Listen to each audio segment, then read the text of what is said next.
नमस्कार. नांदेड उद्देश लाईव्ह मध्ये आपले स्वागत आहे. जाणून घेऊया आजच्या विशेष घडामोडी. मराठा समाजाला हक्काचे आरक्षण द्या. बुजुर्गवाडी ग्रामपंचायतमध्ये प्लॉट घोटाळ्यावर त्वरित कारवाई करा या मागणीसाठी प्रजासत्ताक समाज पार्टीच्या वतीने मुख्य कार्यकारी अधिकारी यांची प्रेत यात्रा काढून जन आंदोलन करणार.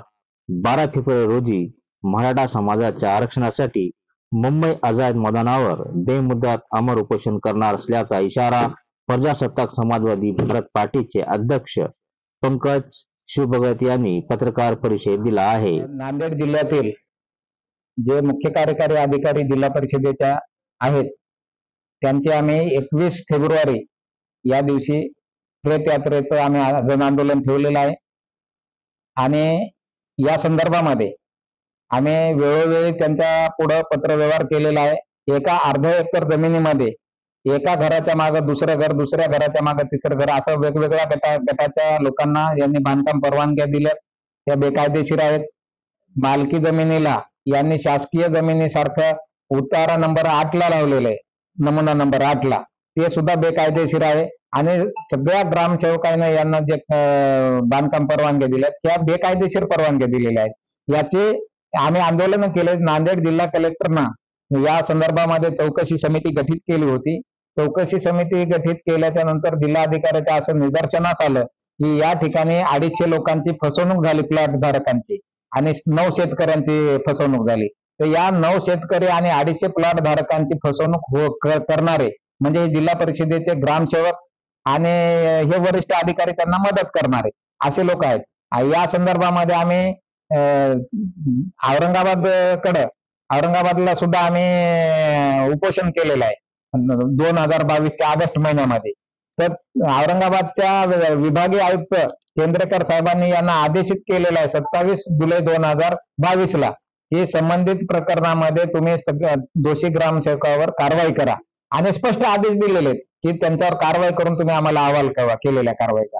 तेव्हापासून यांनी संबंधित ग्रामसेवकाच्या नोटीस देऊन चौकशा केल्या, त्यांचं म्हणणं ऐकून घेतलं, कारणे दाखवा नोटीस देऊन त्यांचं म्हणणं ऐकून रेकॉर्ड करून घेतलं आणि रेकॉर्ड करून घेतल्याच्या नंतर म्हणणं त्यांनी सांगितलं की सदर ग्रामसेवकाचं म्हणणं हे बरोबर नाही आणि असमाधानकारक यांचा खुलासा आहे, म्हणून यांनी स्वतःच विभागीय आयुक्तांना अहवाल सादर केलेला आहे. तो अहवाल म्हणजे हा इथं या ठिकाणी यांच्या पत्रात यांनी लिहिलंय की ग्रामसेवकांचा अहवाल हा असमाधानकारक आहे आणि त्याच्यावर कारवाई करणं अपेक्षित आहे. कोण म्हणते? शिव म्हणते. परंतु गेल्या 17 महिन्यापासून शिवचे अधिकार असताना शिवने कुठल्याही प्रकारची कारवाई केलेली नाही या प्रकरणामध्ये आणि विभागीय आयुक्तांनी आदेशित केल्याच्या नंतर हे कारवाई करत नाहीत. मग हे करतात नेमकं काय? शासनाचा पगार घेतात, शासनाकडून पगाराचे पैसे घेतात आणि नोकरी मात्र कुणाची करतात? हे भूमाफियाची नोकरी करतात. त्याच्याकडून पैसे खायला भेटले त्याची नोकरी हे करतात. हे सर्वसामान्य माणसाला न्याय देत नाहीत. 23 जानेवारीच्या दिवशी आम्ही शिष्टमंडळामध्ये भेटायला गेलो होतो. मी होतो, आमचे सिनियर पदाधिकारी होते, प्रदेश अध्यक्ष होते महाराष्ट्राचे आणि महाराष्ट्राचे उपप्रमुख होते राज्याचे. असे आम्ही 4 जण शिष्टमंडळामध्ये मॅडमची भेट घेतली असता मॅडम म्हणतात की तुमचं निवेदन आम्ही वाचले आणि तुम्ही बाहेर जा. म्हणजे तुमच्या काय आम्ही शेतात आलो की काय? तुम्ही शासनाचं काम करता काय तुमच्या शेतातलं काम करता?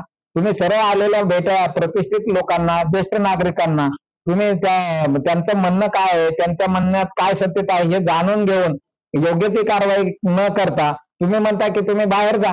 म्हणजे तुम्ही अपमान करता. तुम्ही ज्या ठिकाणी IAS म्हणून आमचं आंदोलन या माध्यमातून असं आहे की मॅडमनं या जे गैरकारभार झालेला आहे, ज्या ग्रामसेवकांना कारवाई करण्याचे विभागीय आयुक्तांना आदेश दिलेत त्यांच्यावरती कारवाई केली पाहिजे.